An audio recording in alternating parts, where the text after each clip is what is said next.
Pensez-vous que Zilio permet de créer le visuel d'une app de voyage?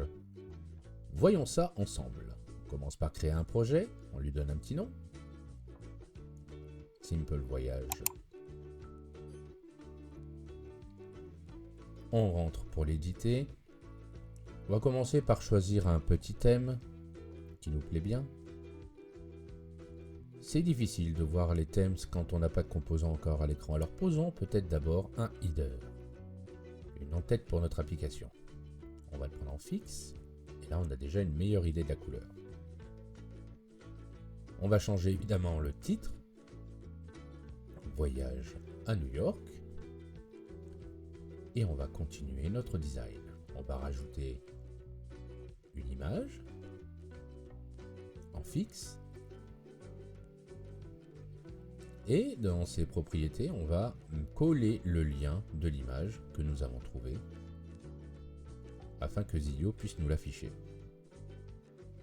On va le mettre en portrait pour que ça prenne tout l'espace et on va continuer notre design en ajoutant un premier texte en fixe qui va être notre titre.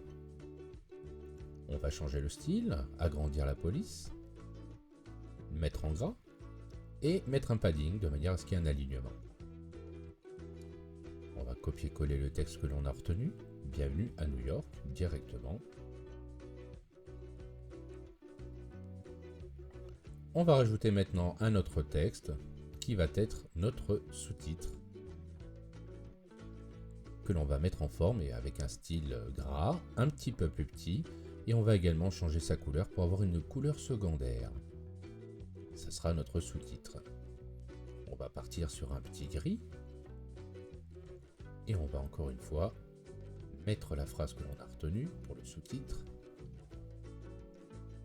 Sans oublier évidemment de lui mettre un petit padding pour l'alignement.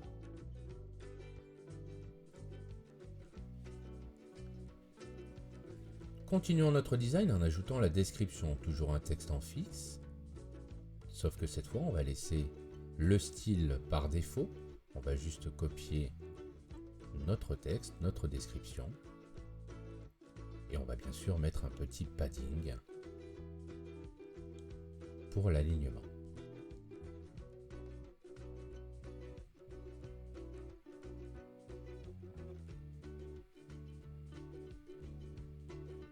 Continuons notre design avec une image, toujours en fixe.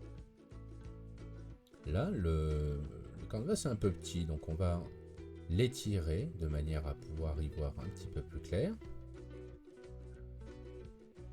Voilà. Et on va copier-coller l'adresse de l'image choisie, comme tout à l'heure, pour avoir notre image que l'on va passer également en portrait. Zilio propose plusieurs composants qui vont vous permettre en fait de faire votre design. Nous, dans notre cas, nous allons avoir besoin d'un composant particulier qui est les statistiques. Donc, nous allons chercher le composant statistique. Nous allons prendre en fixe, puisqu'il ne sera pas dynamique, et on va le poser juste en dessous. Et on va le customiser pour que cela corresponde à notre thème. Il ne s'agit pas de performance, mais de visiteurs. Donc nous allons mettre visiteurs dans le label. Nous allons mettre le nombre de visiteurs à l'année. Ici, on va mettre 250 millions. Et évidemment, on va changer l'icône de manière à ce que cela corresponde à notre thème. On va rechercher une icône de personne en faisant une recherche sur People.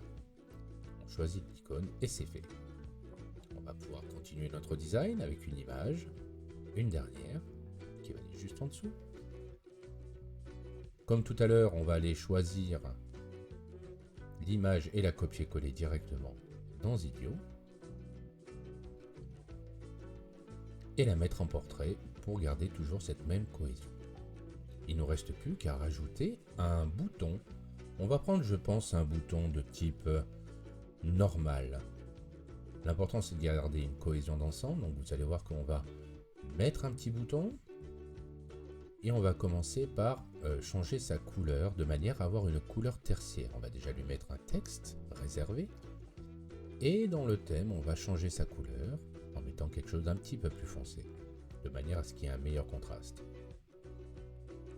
Ça sera notre couleur tertiaire. pour terminer, on va revoir un petit peu le style et on peut changer la bordure, etc. Nous, on veut rendre le bouton un petit peu plus rond, arrondi, donc on va changer son radius. Et voilà, notre page est prête. On peut la tester directement dans le simulateur inclus à Zilio. Merci d'avoir regardé cette vidéo. N'hésitez pas à vous abonner, à activer la cloche et à mettre un petit like. Et on se retrouve sur le site de Zilio, www.zilio.fr.